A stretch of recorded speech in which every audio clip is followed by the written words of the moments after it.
किन 100K को car loan paid गर्नलाई तपाईँलाई 7 इयर्स लाग्छ भने त्यही 100K को तपाईँको मोर्गेज पेड अफ गर्नलाई 30 इयर्स लाग्छ।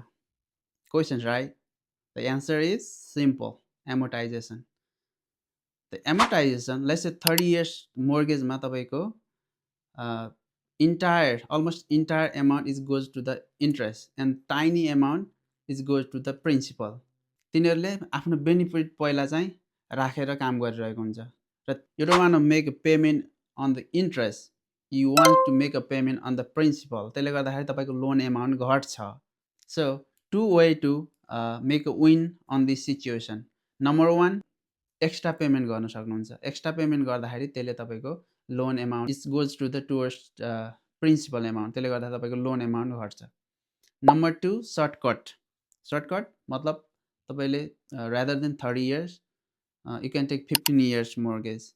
त्यसैले तपाईँले सकेसम्म धेरै एक्स्ट्रा एमाउन्ट अफ मनी तपाईँले प्रत्येक महिना पे गरेको राम्रो, न कि तपाईँको ब्याङ्कले त तपाईँलाई 30 इयर्स नै तपाईँको मोर्गेजमा रहोस् भन्ने चाहन्छ, किनकि उसले धेरै बेनिफिट पाउँछ नि त.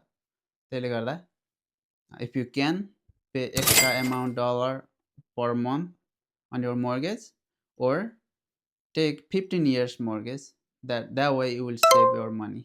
Thank you.